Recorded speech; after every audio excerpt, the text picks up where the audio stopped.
Welcome to Pregame Central, presented by Pepsi. Eric Allen and my partner, Anthony Becht, out here at MetLife Stadium.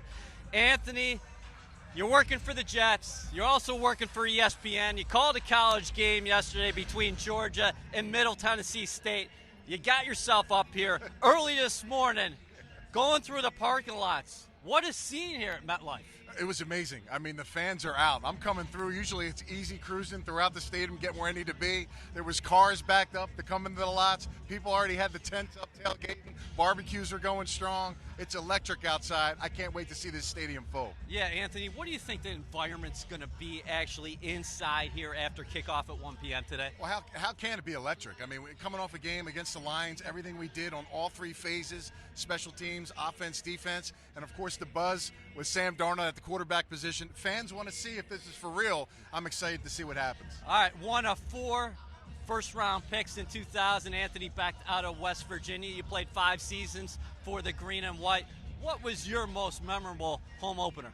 Well, it's got to be 2004. That was a big year for us, obviously getting into the playoffs. But I remember it here, Cincinnati Bengals. I became more of that edge blocker. I was really confident in my blocking skills, and we knew we had a great back in Curtis Martin. Well, he popped off for 196 yards in that game, ended up winning the rushing title by 1 yard versus Sean Alexander from the Seahawks. So that's one of the lasting memories. I mean, the fans are awesome, and we got a big win at home, and that's what you want to do. You want to lock the gates, lock the keys to the gate here, and set the home game off right by winning a big game. So fast forward to week 2 for Sam Darnold. This is his second professional game. As Christopher Johnson said last week, his heart sank on the pick 6, but the kid, no pun intended, picked himself off the ground and did well. Now Miami's going to have a full 60 minutes of game film on him. Well, you know, you can't script the adversity that he went through as a player on the field, right? You throw a pick in the biggest game for Detroit. The crowd is rocking. You were there. It was the loudest scene that you could possibly have.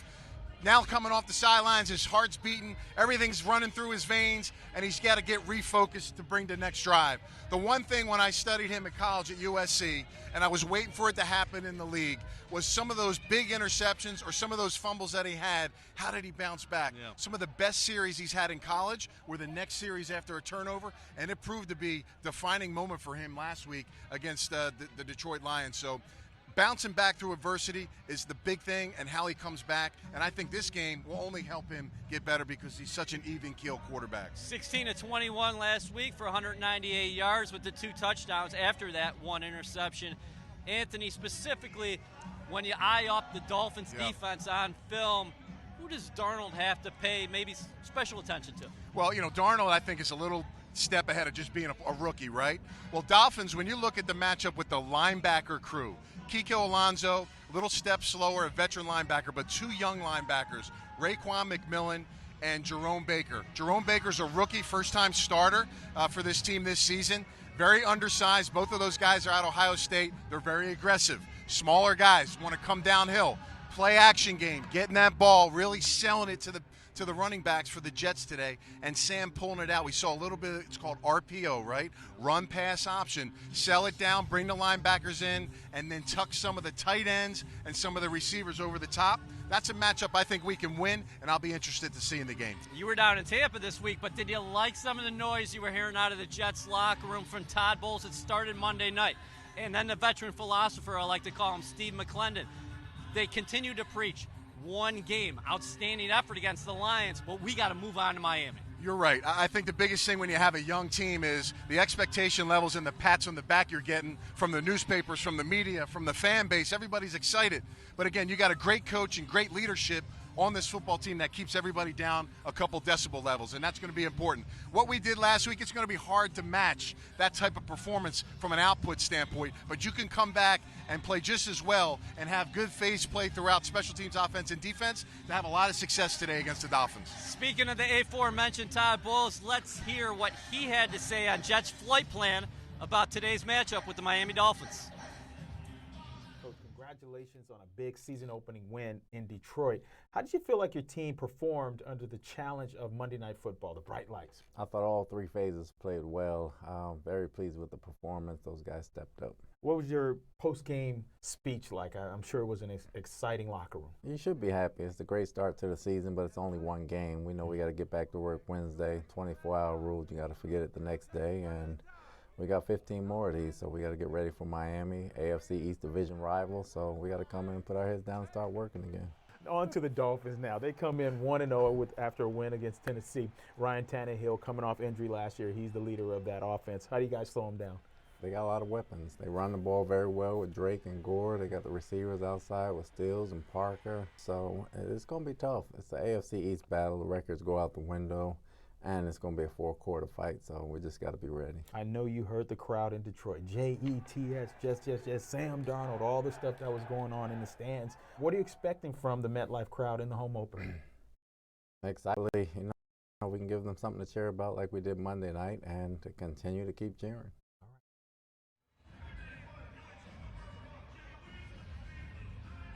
Welcome back here to MetLife Stadium. This is Pregame Central. Eric Allen alongside Anthony Becht, and I think in a couple minutes we'll probably go out there to the Pepsi lot and hear from correspondent, Jets 360 correspondent Olivia Landis. But let's get right into the matchups. When I think about the Miami Dolphins, the first player that comes to mind is the ageless one, Cameron Wake. Yeah, Cameron Wake, and now they got Robert Quinn as well. Listen, the matchup with Cameron Wake versus Shell at the offensive line position is going to be a struggle. Shell is a high player. He's got to sit down. Okay. Cameron Wake is not a mix-up kind of pass rush. He wants the bull rush. You watched the film last week. He's trying to press the pocket every single play. He stays in great shape, and he's very good against the run. Have to take it to him every single down and be aggressive against him. I think we can have some success. Now, on the other side, Robert Quinn. This guy is aggressive. He's got great movement. He's moving his hands, and his pass rush is phenomenal. He's arguably one of the best pass rushers still in the NFL. Kelvin Beachum, he's a little more of a finesse, quick, athletic guy. You got to stay in front of him. You got to be able to work his moves, and you got to punch him to get him reset. If we can do those two things and control them, we can take them out. But versus the run game, it's going to be a different animal because these guys are so firm. Our backs are going to have to stick their foot in the ground a little bit on the stretch plays and cut back and get downhill. That's where the weakness lies within the Dolphins' defensive line. So the Dolphins base are lining up in a four-man front. And Todd Bowles said this week, it's like they got six guys out there with these two, Quinn and then Wake. You play tight end in the National Football League. How do the Jets help those tackles when they need it? Do you play a lot of multiple tight end sets? Do you have backs to stay in and chip? What's your take? Yeah, I think you're right. I think you can utilize the tight ends. Tomlinson obviously is a big body guy. He's going to hit everybody no matter what when he releases for his routes. Sterling and Herndon, these guys are movable pieces. Any little piece, even body presence over the defensive end, because if they think someone's going to hit them or somebody's going to crack them from the outside, it just hesitates them just enough to slow down their pass rush. Any of that will help, and I think you'll see a little bit of movement with the tight ends. I think more with Herndon, Sterling, and Tomlinson than maybe the backs, just because of some of the pressures that the Dolphins may bring on the inside. Anthony, let's flip the script and go to New Jack City. The Jets had 5 interceptions against the Detroit Lions, and 3 of those came from the defensive backfield. Today, they're lining up against Ryan Tannehill, and this Dolphins offense looks a lot differently to me and everybody at home because we all watched Hard Knocks this summer. Juice Landry is in Cleveland now. The Jets will see him Thursday night. The guys they got to pay attention to this week, Kenny Stills, former Patriot Danny Amendola. And the list goes on after that. Devontae Parker might be active today. He may be. I think you're right. The one thing I've seen from this passing game that's a little different than the Detroit Lions, it's a lot of quick passing game. They like to do some receiver screens on the outside. They like to go down the field for sure. Kenny Stills, arguably one of the best deep threat weapons in the league last year. He's continuing that with a 100-yard game last week. If Parker's back, you got a 50-50 kind of guy that can catch the ball. One guy, I like to call him a joker. You're not going to know him because he's new this year. Albert Wilson, number 15. Chief, Yeah, exactly. He's a guy they put in the backfield, they put behind the quarterback. He's in Wildcat, he's in motion, and he's a tough guy to cover. So the DBs are going to have to be firm on those receiver screens and not give up the yards after the catch, and be very good tacklers. This is the best pregame show around, Pregame Central, presented by Pepsi. Eric Allen alongside Anthony Becht here at MetLife Stadium because he breaks it down like no other. Big injury this week. Yeah. Anthony, in terms of the Dolphins' offensive line. Tell me about the guy they're missing, who's coming to play, and how the Jets can counter. That's a great point, Eric. Josh Stitton, the left guard for the Dolphins, newly acquired from the Green Bay Packers. When I turn the film on, I'd say about 75% of the offensive runs that the Dolphins had came right over his back. That's going to be huge because if he's not there, they got Ted Larson coming back in, a journeyman lineman. I don't think they'll have the same amount of confidence. So that tells me they're going to run some different runs, some different things to kind of get out of their scheme and maybe utilize some other types of run schemes outside of just getting behind the big guy. And pass protection as well is going to be huge. So we'll see how that works out. But I think there's a huge advantage for guys like McClendon, for Williams, and also Henry Anderson to line up over the left guard position and put some work in against this guy because I think that could lead to some opportunities at getting to the quarterback. Henry Anderson, an unheralded player, especially Monday night. Give him an assist on that pick six for Darren Lee. We were just watching a member of New Jack City go through the paces a second ago. That was Jet safety Doug Middleton. But now I think we're going to go out to Jets 360 correspondent Olivia Landis. Presented by Pepsi, I'm Olivia Landis. Jets Nation, we've officially found our Pepsi fan of the game right here in the Pepsi lot.